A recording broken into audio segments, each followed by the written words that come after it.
Good evening, everyone, and Merry Christmas to you and your family. Hope you all are having a great day. I'm Matthew Doyle, joined by Cassidy Cobb and Joey DiBerardino, and tonight our sports team will take a look back at what really was a crazy year in sports. An absolute crazy year. It did start on that sad note with the death of Kobe Bryant in January. Shocked everyone in the sports world. One of the saddest days of the year.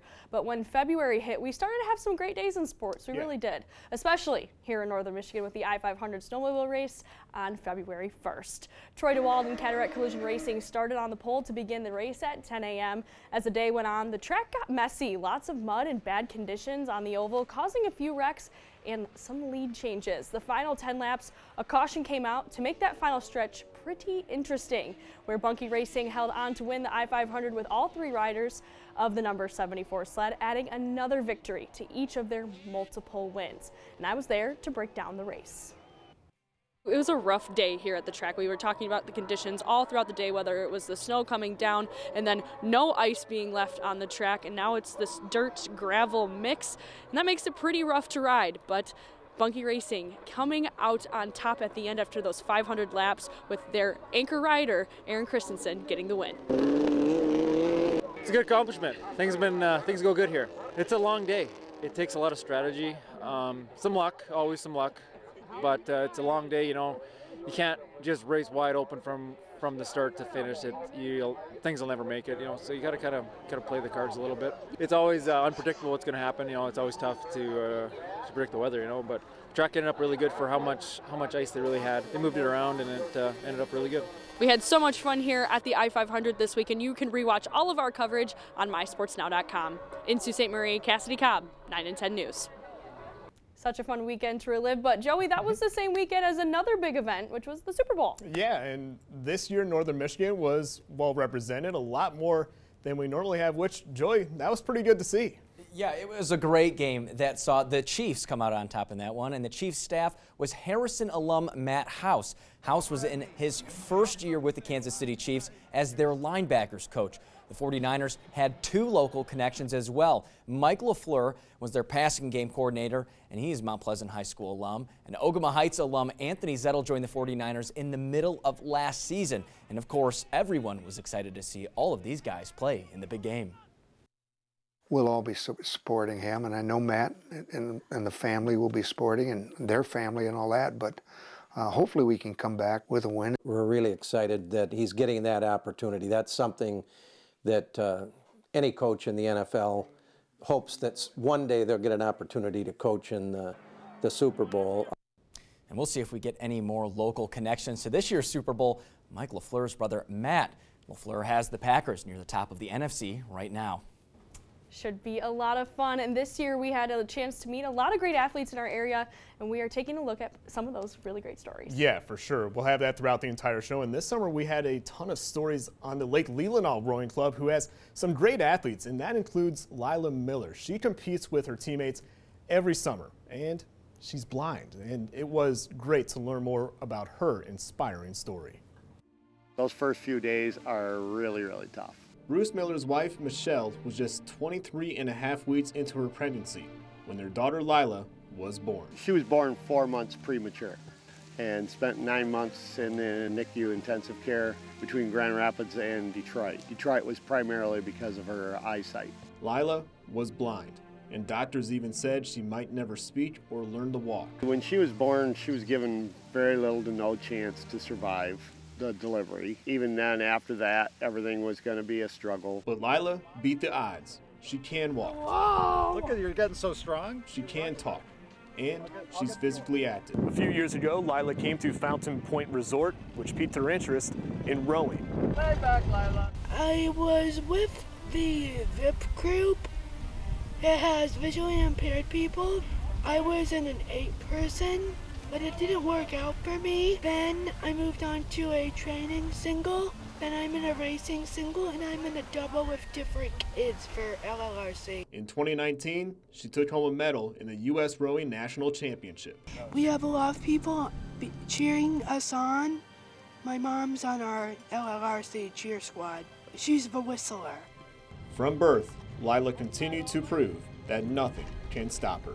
All the different specialists told us she won't walk, she won't talk, she won't do this, she won't do that, but she just defied all the odds all the way through it, and still is today. And she is a great person. The story gets better. She won another medal after we ran that story, so she keeps on defying those odds. Can't wait to see what 2021 has in store for Lila. Just so awesome. We are just getting started, though. Next on the show, we'll take a look at the big-time performers in winter sports before COVID-19 came to Michigan and shut them down. Welcome back. We are heading to some wrestling. And Cassidy, this was one of the most memorable seasons in wrestling. We're in northern Michigan, and we had 6 local teams make the quarterfinals: Onaway, Hart, Chippewa Hills, Fremont, and Kinsley, and of course, Gaylord. That's the usual one. We know the Blue Devils received the highest seed out of our local teams with number 2, and they were the only ones to advance to the state finals. And they had a tough matchup, looking to take down 6-time reigning champ Lowell. They were within 4 early on, but the Red Arrows rattled off 45 straight points, winning every match but one. This was the 3rd straight year that Gaylord had its postseason end against Lowell. It's a tough way to end a great season for the Blue Devils, but of course, they were just proud to reach the state finals. They beat us. I mean, they flat out beat us. That's a good team right there. They got on a roll, and we couldn't come out of it. I thank the seniors for helping us get there. And just hope we can establish a tradition where we're getting there every year, and that's the expectation rather than the hope. We'll see if the Blue Devils can make it back to the state finals this upcoming season after graduating a great senior class. And Northern Michigan also did well in the ski finals once again. On the giant slalom for boys, Harbor Springs' Andrew Truman took home the top spot with a combined time of 50.19. And Petoskey's Trip Thomas was not too far behind them, finishing 4th in the GS. He helped the Northmen finish as the state champs for the 20th time. Harbor Springs was right behind them in 2nd. And those were not the only teams expected to do well, as we had a ton of great boys and girls basketball teams making deep runs in tournaments. And that was, of course, until mid-March when we saw a lot happen. Joey's here to explain what all went down during that time. Joey? Yeah, Cassidy, the day was March 12th, and the MHSAA said that they had suspended all winter tournament events immediately. This was a whirlwind for athletes, and some were saying they were getting ready for their games when they got the word. Of course, we know now that the tournaments were ultimately canceled and seasons ended unfinished. But at that time, it was a matter of not knowing what was next. To have it suspended, you just don't know what the process looks like from here on out. Do you stop with 16 teams this year and that's the end of the season? And then you really feel for, it's not just the seniors that you feel for, it's that team. It was a sad situation. I feel horrible for all the kids that put all that time in and effort in, and to have their dreams dashed like that. Maybe it's just a delay. Let's just hope and pray that's what it is, and they're going to continue it down the road, but at this point, we don't know. Those seasons ended unfinished for the first time since World War II. Tough time for all of those players. Yeah, Joey, I remember that time very well. And while the MSSAA tried really hard to make that happen, college sports were also calling off their tournaments. Yeah, that includes Ferris State. Shortly after their cancellation, I sat down with Ferris State men's basketball coach and Northern Michigan native Andy Bronkema. He shared with us the thoughts on the coronavirus impact on college athletics. And looking back, his answer is one that we've heard several times since all of these cancellations. This is much bigger than basketball. We were talking about the excitement and everything that was going to happen this week. Kind of take me through your last 48 hours. Well, the possibilities were just endless with this tournament. We thought it was wide open. We thought we were prepared and good enough to win the regional. I believe there was a lot of teams in there that could have got hot enough to win it, but we were excited for that. And then we pay attention to the news and social media, and on our way down, we were starting to see things getting canceled, and we kind of were sitting up there in front of the bus with the administration and the coaches, just saying, well, we're just moving down the road, but probably going to have to turn around at some point in time. Yeah, and eventually they did have to turn around and even stop for a meal on their way back. That feels like forever ago, but in case you missed that interview with Bronkema, we have that full sit-down posted online right now at mysportsnow.com. But that Friday, we had a great story to end that absolutely crazy week. Yeah, I remember that week very well. I remember meeting Trevor Crowell on that Monday, but unfortunately, we just had to keep pushing his story back in the week because of the nonstop COVID-19 breaking news. But This one was a good one. Glad we got to tell it. Trevor Crowell moved to Nuevo when he was in 6th grade, and he loved playing sports, but just 2 years later, in April 2016, his whole life changed. It was spring break of 2016. I was just going in for regular sports physicals so I could play baseball that year. It was during that physical when Trevor's grandfather and family physician Roger Morris noticed something wrong with his grandson. He feared the worst, and after a blood sample, he had to tell Trevor the bad news. I didn't know what was going on at this time, and I got out of the shower, and he was just sitting there crying. I was still confused as to what was going on, and he said, pack some bags, you might have to stay the night at the hospital. We got in the car, and he told me that they wanted me to get tested for cancer. Trevor had lymphoblastic leukemia and immediately began chemotherapy. I asked my grandma, because she was there, because I know some people die from cancer. I said, is there any risk of me dying? She said no. He kept a positive attitude by staying involved with sports as a team manager for Nuevo football, basketball, and baseball. After 3 long years, he beat cancer in 2019. I had times that, how am I going to survive this? How am I going to do this? And then I just pushed through it and got through it. Last week, Trevor had a chance to fulfill one of his dreams. I was talking to some of the guys, what do you think about, maybe being able to suit up the Kent City game, which was the last game of the year. So kind of the more I thought about it, we said, why not? Trevor not only played, but started the final varsity boys basketball game, and the Lions gave him the ball for the first shot. When that ball was going up, I was like, oh my gosh, that's going in. I honestly thought it was going in when I left his hand. It was too perfect. It was right on the money. I just heard the crowd go wild, and then I didn't know what happened. I was in total shock. It was the best way to end a memorable 4 years of high school. It was a fun ride. I had those first 2 years as a hard time, but then the last 2, it was a heck of a time. And following that week that everybody was going through, Trevor was definitely the inspiration that I think everybody truly needed. Yeah, I had chills with that. And after that week, our lives in the sports world changed for good almost. Next on the show, let's take a look at all those changes and what we did here at 9 and 10 News. Welcome back. On April 3rd, the bad news continued to come from the MHSAA. They canceled the winter sports season tournaments officially, along with the spring sports season. Yeah, that was very disappointing. It was the first time since 1943 that there won't be any state champions in multiple sports. And that happened last because of World War II. The decision came after schools were shut down for the remainder of the school year. Also during that time, Central Michigan cut its men's track and field program. And due to the budget restraints due to the pandemic, it impacted 36 student athletes, and 2 full-time assistant coaching positions were eliminated.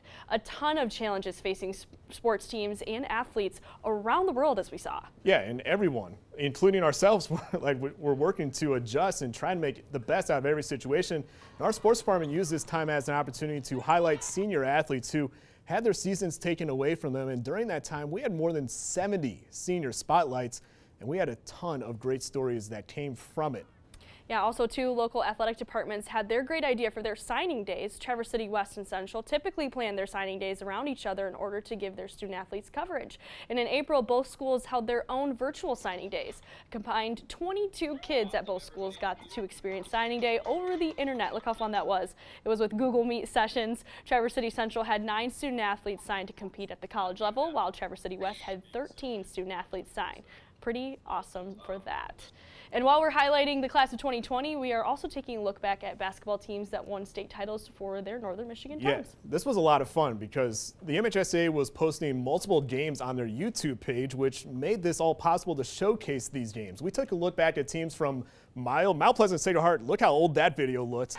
And then McBain NMC. Those teams had some great athletes, and multiple players went on to play pro basketball overseas. Some even went on to play in the NFL, but they love sitting down and talking about the great memories they had with their buddies those seasons.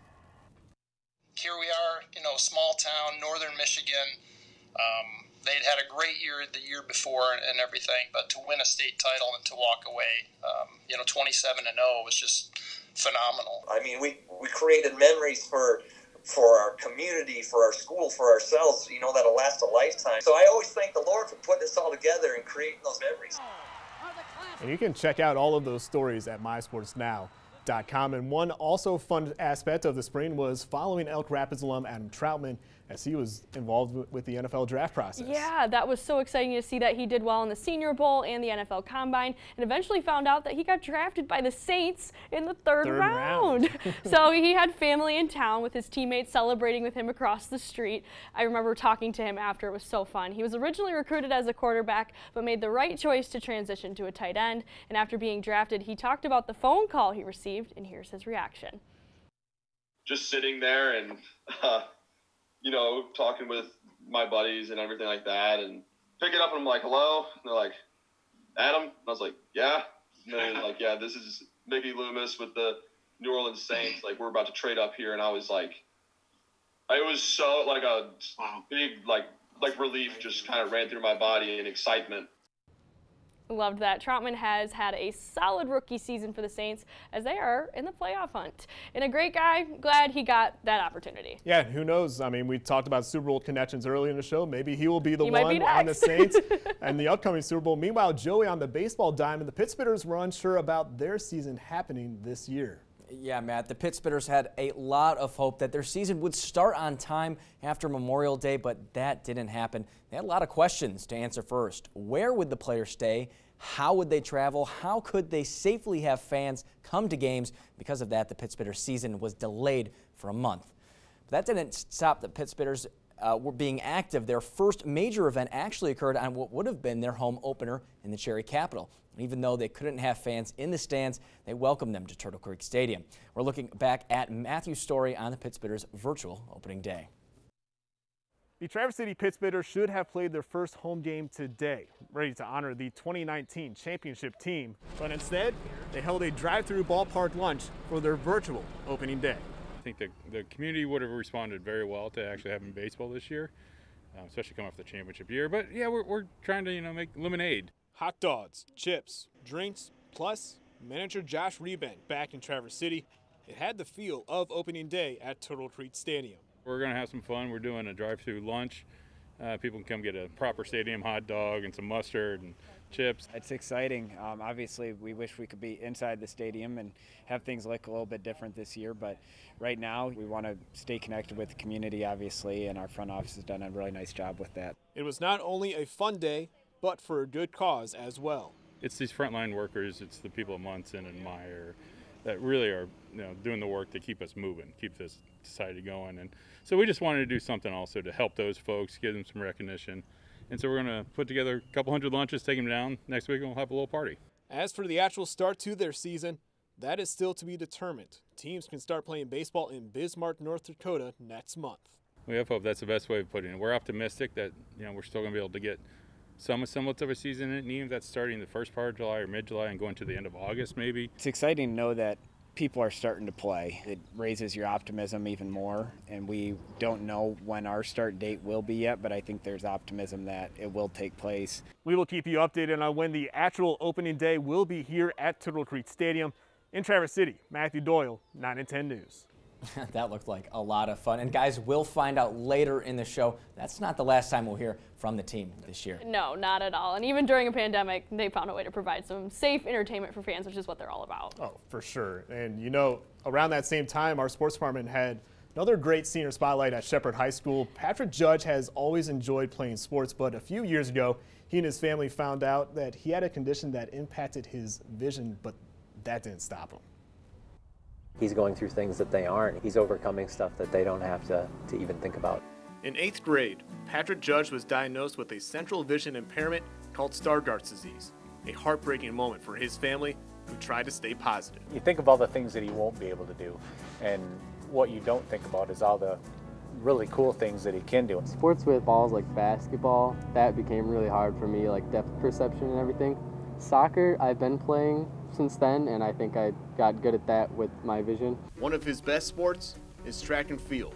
He is 6th in school history and long jump and is a member of the relay team that broke the school's 4x200 record. The thing that sets Patrick apart is not only how he works in the season, but his off-season training. Every opportunity that there is that he could do something to make himself better, he took it. We kind of thought he's a good enough jumper to just jump like a person that can see, because he can jump I believe that he has the ability to jump, in the 21s or 22s eventually. Patrick worked with CMU's long jump coach, and his hard work paid off. He will walk on with the team next year, offering him a chance to chase his dreams. I just hope to get better in college, and I think maybe one day I want to go to the Paralympics. Paralympics is one that's a goal he's had, and it's a pretty realistic goal looking at his times and his distances that he jumps. That he is right in the qualifying range now. And after that, he wants to give back. I went to a conference for visually impaired people, and I met a Paralympian. It's really cool to meet him, and I think to be that and to go to conferences and talk to people like that one day would be awesome. And Cassidy, I imagine that this won't be the last time that we hear of Patrick Judge as he continues to pursue a chance to compete for the Paralympics. Next on the show, we are heading to the summertime, where the Pittsburghers take center stage, providing baseball to Northern Michigan. Welcome back to our sports year in review, where we are headed to the summertime, and that was Pittsburghers. We were just talking about that. Pittsburghers brought baseball back to Northern Michigan. Yeah, it felt good to have a sport back in Northern Michigan to cover, and they won a championship last year, which really opened up the community to watching some great baseball. But this year they had to get a little creative. I remember this was one of Joey's first stories since he joined our sports department in the summer. Yeah, guys, they really did. They had to get really creative in order to have baseball in the Cherry Capital. So creative that they added 2 new teams to be housed in Traverse City. The Great Lakes Resorters and the Northern Michigan Doom Bears. And on top of that, fans were going to be allowed in the stands for the 57 games, with multiple precautions due to the pandemic. We have a coronavirus readiness plan that we've put together. We're going to put it on the website, and a huge part of that is screening players, employees, and basically everyone when they get to the ballpark. To make that happen, they had the team stay with host families and at a camp at Interlochen. They will all be monitored before games. Pretty solid plan to have, but guys, the Pittsburghers found out nearly right away to start the season that playing baseball during a pandemic will come with a few challenges. Yeah, Joey, you were working that Sunday when the announcement came down. The Northern Michigan Pod season was put on a brief hold. Yeah, there were several players that tested positive for COVID-19 after playing only 4 games so far. Obviously a major concern for the organization so quickly into the season, but it was one that they expected and took seriously when it did happen. We knew that this was going to be something we were going to be dealing with all summer long, and that's why we had the plans and the procedures that we had in place. When we found out that we had a few tests on the teams, we started talking to the Grand Traverse Health Department, and with their help, we kind of made the decision that pressing pause, allowing to retest, quarantine some players, and kind of get back to square one. They took a 2-week hold at that point, and when they returned, they did have a successful season. They were only 2 more teams left after players tested positive, and with the Doom Bears no longer a team, that meant a summer filled with the Pittsburghers and Resorters playing at Turtle Creek Stadium. That's all we saw. The year ended in early September, with the Pittsburghers representing the North Pod, taking on Kalamazoo Mac Daddies in the championship, but TC came up short, losing 4-1. They came, they played well, and they deserved to win. So it was a nice job by them, and we were right there, but just a couple key plays or a couple key hits away. We needed some momentum. The game was starting to go by really fast. I remember looking up at the score, I'm like, oh my God, it's a 6th inning already. We need to get going. Their offense never could find that spark to repeat as champions, but still impressive by the Pittsburghers to get a season in the summer, especially with only a max of 500 fans in the ballpark. Yeah, Cassidy, as we found out, it was tough to get events in this year, especially ones that brought people in from around the world. That includes the Osable River Canoe Marathon. For just the 2nd time in its existence, it did not happen this year due to COVID-19. They are preparing to host it once again in 2021, and hopefully we will see the race back next July. I really hope so, because that's one of my favorite events to cover. But every year we see tremendous athletes in those boats, and this year you had a chance to talk to an impressive athlete that's been working on his skills in a kayak, though. Yeah, for sure. This story was kind of crazy. Mike Ballard, he was a 3-sport athlete at Gladwin, so he was an athlete to begin with, and he earned a chance to play baseball at Adrian College. Then after college, he became a special education teacher, which led him to several unique opportunities overseas. I was actually looking for a teaching job, and I couldn't find any teaching jobs in Michigan, and so I ended up finding one out here. In 2011, Mike Ballard moved to the Middle East to become a special education teacher. I was really excited for him. Yeah, I wasn't worried about him meeting people.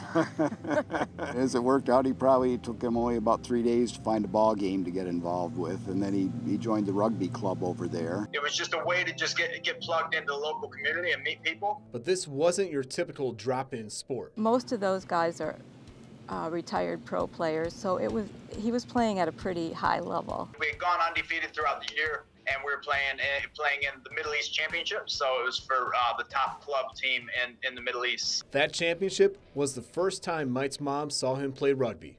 It was also one of the worst days of their lives. I just went in to make a tackle. The guy came down on top of me, and a couple other guys, were in on the tackle, and everybody just kind of folded up on top of me, and I just ended up in a bad position and broke my back. I asked him what happened, and he said, I can't feel my legs. It was horrendous. It was devastating. It's unthinkable, and it's shocking. I had a pretty good idea that I was paralyzed, and so I just remember thinking, okay, this is the worst day of your life. So we gave you more assists, so now you're doing about 40% of the work to march your hip up. Mike and his mother flew back to Michigan, where he recovered at Mary Free Bed in Grand Rapids. Where you can leave inpatient physical therapy, you have to be able to, do everything in your daily routine, on your own. So, getting out of bed, getting dressed, going to the bathroom. As a mom, you're thinking, it's painful to watch your very, very strong son hardly be able to just lift. But it was so exciting when he was able to just lift his foot. I think it was hip flexors that were doing it, but still it was very, very exciting. For 2 years, Mike lived in northern Michigan with his parents while he recovered from 5 different surgeries. In 2016, he returned to the Middle East. I was just excited to get back out here, get into a routine, lots of sun, no snow, no rain. That same year, Mike had an idea. 2016 Paralympics were on. I saw that and the wheels started turning. So 2016 to 2017, I really started trying to get fit. And then kind of 2018 was when I really, settled on kayaking and really focusing on that. He started to improve and compete in tournaments around the world. It was his first international event. He did really well in it, considering he'd never done it before. I think 13th in the world, which I thought was really great. There's still a pretty big gap between, me and the top guys in the world. And that just comes down to not so much the training or, the fitness, but just the technique and, getting yourself in the right boat, getting the right equipment. From a move across the world to the worst day of his life. And now, a potential Paralympian in 2021. It's been a wild ride. And Cassidy, definitely a motivational guy. Seriously. I am friends with Mike on Facebook. I saw recently he posted some of his recent workouts, which we saw in that story, and they are just insane workouts, what he's able to do. Yeah. He's already set a goal of making it to Paris in 2024, and we cannot wait to continue to watch his journey. And as the summertime was coming to a close, we started wondering what's the status of fall sports. Let's look back at the return of high school athletics next. Welcome back. Well, July to August was a pretty crazy month as we waited to see if fall sports would happen. So it was in July. The MHSAA says fall sports will go on as planned, with high school sports starting on time. Yeah, but then in August, they announced that it's moving to the spring while the lower risk sports continue to go on. And then we saw the use of phases where phase 5 could hold competitions in those high risk sports, except for football. And phase 4 could not. So it was a lot of confusion, a lot of debate on what's the right move, and even some protests of the decision to play other sports and not football until the spring. But then ultimately football did come back to the fall for a shortened season, and competition continued in all sports to the excitement of all student athletes. It was also a time for players to adjust and get back on the field. And Cassidy, you were right out there with the football teams for their first day when they were able to get back on that field. Yeah, I can't even tell you the excitement that there was. And of course, there was a lot of happy players, like I said, out there.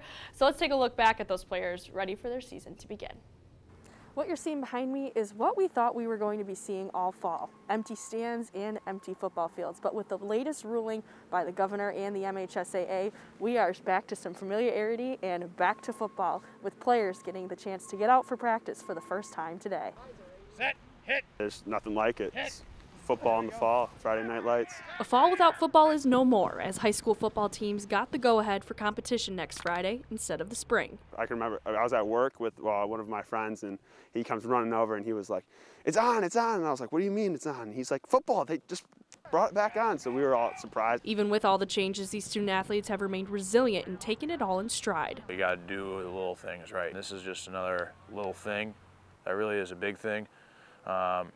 It's what we're supposed to do, and we're going to be disciplined with it, and we have good protocols in place, and the kids respect them and they follow them. We all know it could end real quickly. But for now, they're just excited to get back to work. I'll tell you what, we've never been so happy to just call a team meeting. And the energy's incredible. We're really grateful that we get to be out here today. That day, like I said, was such an exciting time. There was a sense of normalcy, even with all the restrictions that they had for the season. Yeah, and a limited amount of fans in the stands, with most of the time only family members allowed to attend. So barely any student sections, bands, the typical stuff that we are used to seeing in high school football games. And ones that we love, but that also opened up the chance for us to get involved in the live streaming and broadcasting games for the first time. And we started with a big matchup between Traverse City West and Traverse City Central, typically a 3rd to 4th week matchup, but this year it started off the season. They also call it normally the Patriot game to honor veterans, but this year it was the Celebrate Service game to honor those on the front lines battling COVID-19. We broadcasted that game along with the Manistee and Ludington football game, which was one of the best games of the year, I can tell you that for sure. So we can't wait to do some more for next football season. While we had a lot going on the high school level, Central Michigan also had an interesting year. We talked earlier about them having to eliminate their men's track and field program because of COVID-19, but they also had a new athletic director come in to take over for Michael Alford. Yeah, and then after that, Matching returned. So a lot of exciting time happening at CMU. And Joey's, you're here to help us take a look back at those big moments for the Chippewas. Yeah, after a nationwide search that started with about 70 candidates, Central Michigan named Amy Fullen their new athletic director. In 2020 fashion, she was introduced in September at a virtual press conference. Fullen came from the University of Texas at Austin, where she was the Executive Senior Associate Athletics Director. With her almost 2 decades of experience in college athletics, she brings lots of passion and knowledge to CMU and feels she fits right in the culture. Success of CMU is what attracted me to this institution, but it was the people that convinced me that this was the perfect place for me and my family. This institution has a history of being a leader and successful in the Mid-American Conference. CMU has built a tradition of attracting and developing incredible student athletes, coaches, and leaders. That is only going to continue. We also had a chance to sit down with Fullen one-on-one. You can check that interview out at mysportsnow.com. Of course, the Mid-American Conference eventually announced its return with a 6-game conference schedule starting in November and ending in December, the latest CMU had ever had a home regular season game.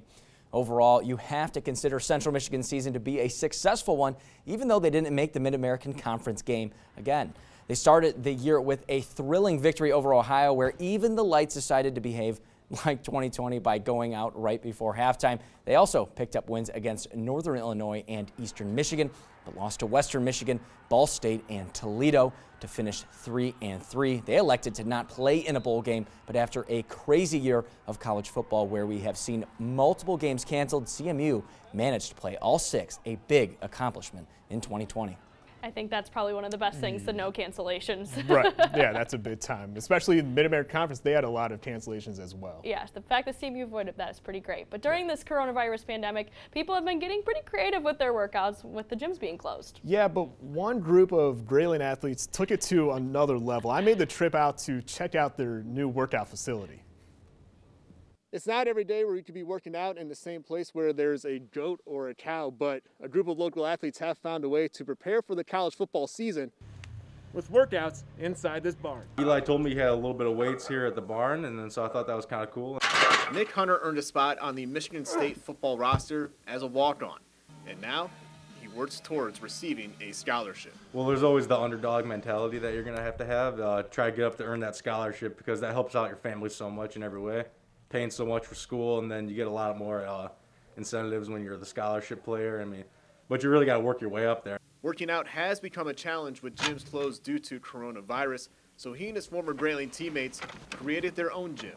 in Eli Jackson's family barn. Decided to clean out the side of the barn and got a bunch of some of my old equipment in my gym, in my house, and then all my buddies' equipment brought over here and kind of made a makeshift gym. The workouts can get pretty wild. It's kind of been on the fly since we moved all that stuff in there. You gotta readjust and adapt. There's so much stuff laying around out here that, there's various weights of different trees and whatever. We have tire runs or tire pulls, hay bale jumps, sledgehammer hitting the tire with them. We have Eli take the tractor and lift the forks up all the way, and we can just grab onto those, do pull-ups like that. Yeah, a lot of different stuff. Is it kind of weird to work out in the same place where animals stay? Some people would probably think that. For me, it's fun. It's just a different atmosphere, you're right in there with like the animals and stuff. We can pretty much do anything we want in there, so it's pretty awesome. I love that. Yeah, that was a pretty funny story to do, especially with the animals in the background. And I had like a few moments in that story where I was almost looking for where are the animals compared to where all the humans working out. I'm like, I got to find the animals in this. I love that. Those workouts are actually kind of tough, it looked like. I know, yeah. I mean, it's not a bad option for college athletes if you want to stay with the flow of like preparing for a college football season like those guys were. You gotta do what you gotta do. But next on the show, we take a look at the high school football season and one of the best moments from these past few months.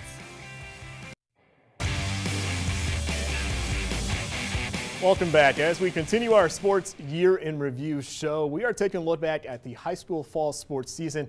As the high school football season went on, we saw some pretty entertaining games throughout the year. Definitely. I think about that Ludington-Manistee game that we live streamed where Ludington went for 2 in those final moments, hoping to take the game. I remember talking to Coach Troy after the game saying, this is what you live for high school football. But Manistee, making that big stop to take home. Yeah, I think the Manistee coach said, yeah, I would have gone for 2 as well. Yeah. That's not a bad decision. You can't forget about the Mud Bowl. Cedarville and Rudyard received some national attention for their game because of how muddy it was, and also brought some popularity to the teenage announcers who did the play-by-play for that game.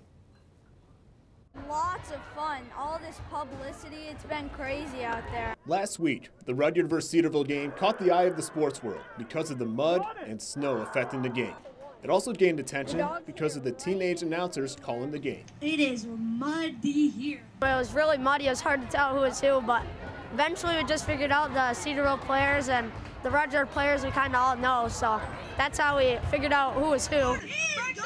Jared Smith and Steven Kirshner are middle schoolers at Rudyard, and they had an idea to start announcing when they attended a Rudyard volleyball game. So it was cold out, and the rest of our friends went out and played football, and we just stayed in, and we were just talking to each other about it with a fake microphone, and then Steven's dad works in the electronic or mechatronic department here at Rudyard, so we asked them if we could do it, and they said yes, so that's how we got into it.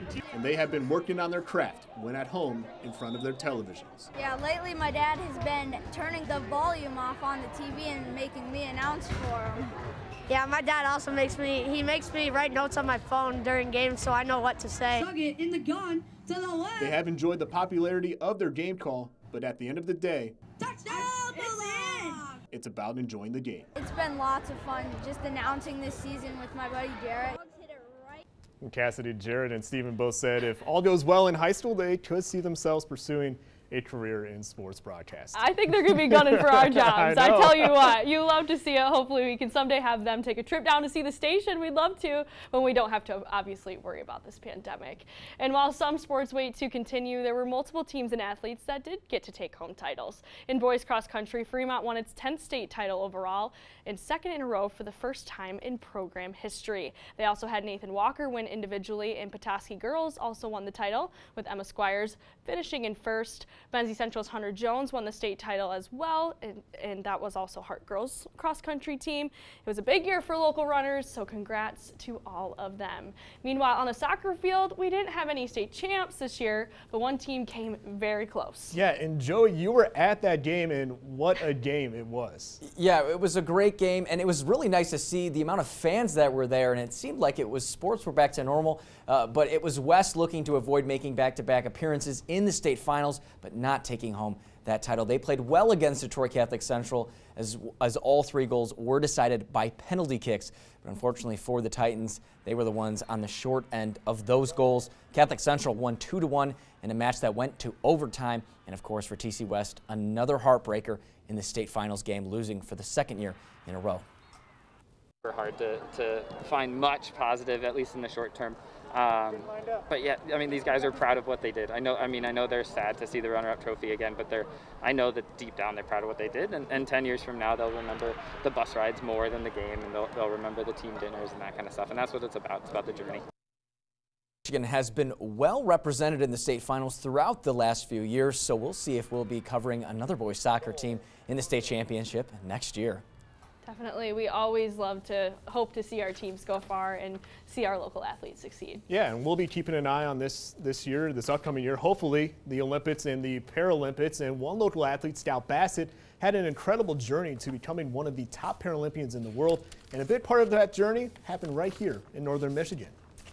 You're bringing a lot of that trauma and that pain and those hardships that, you experience as a young orphan for me into this environment and into your life. As an infant orphan in China, Scout Bassett lost her right leg in a chemical fire.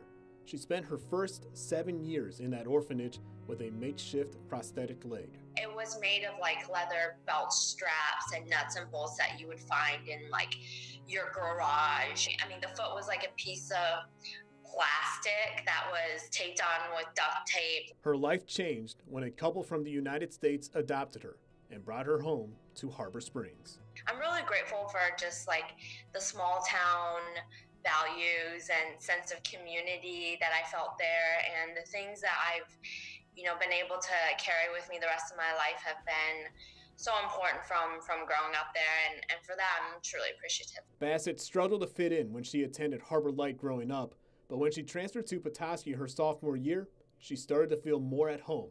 It was also during that time when she had a life-changing moment. I was 14 when I got my first running leg from the Challenge Athletes Foundation. It really just changed the course of my whole life. To be able to get a running leg and experience something where I felt so free and so unlimited compared to the walking leg, and realizing I was going to be okay, just being able to do something and excel at it. It just really changed so many things for me and gave me so much confidence and self-belief. I just knew that from then on I would always be a runner. Bassett ran for fun, and when she moved to California and attended UCLA, her passion was met with opportunity. The U.S. Paralympic track and field coach contacted me and had, she had seen that I was a distance runner and had some triathlon experience. And at that time, triathlon was not part of the Paralympics. In an effort to recruit more women,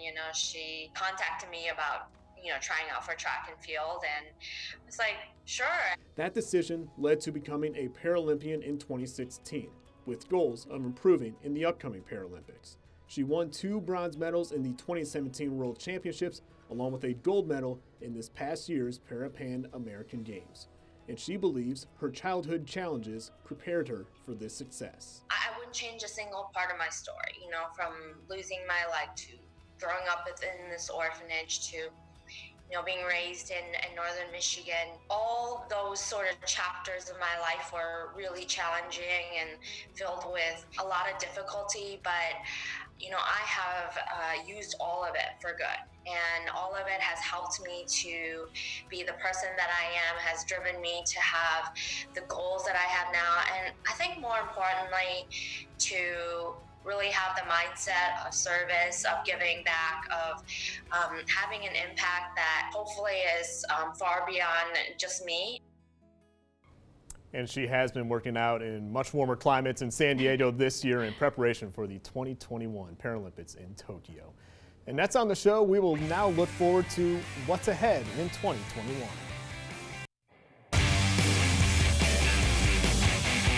Welcome back, and guys, what a year it has been. Glad that we had a chance to sit down throughout this past hour and go through it all. And We still have a lot to cover heading into 2021. For instance, the Lions, what's the future of the Lions franchise? What's that looking like? Yeah, we've got a lot of that. We've got college basketball going on right now, along with some college hockey. But what we really want is high school sports competition to return as soon as possible. Yeah, and luckily last week we found out good news that will help bring those sports back. The MHSAA announced the high school fall sports postseason will return thanks to a new pilot program offered that provides rapid antigen tests. That fall sports teams resume practice on Monday. Football will start competition on January 2nd. That will eventually lead to finals and 8-player football on January 9th and 11-player on the 15th and the 16th. Volleyball will play on January 5th in the quarterfinals, with the semis and finals being played that following weekend. Girls swimming and diving will be January 15th and 16th. A lot to look forward to starting in 2020, guys. Awesome. Thanks, Joey. And we are hoping winter sports can resume sooner than later. And when those sports continue, we will continue to have our live streams of some of the biggest matchups in the area and hopefully much more. Oh yeah, and unfortunately the I-500 snowmobile race has already been called this year. They had to cancel because of COVID-19, but I'm sure that'll return better than ever. Yeah, let's keep the cancellations to a minimum in 2021. Just like the rest of sports, everything will get better. And everyone, thank you for joining us today and throughout this entire year, and we look forward to continuing to cover Northern Michigan sports as we head into 2021, bringing you all the highlights and the important stories to our area. Have a Merry Christmas from our entire sports department, and have a great night.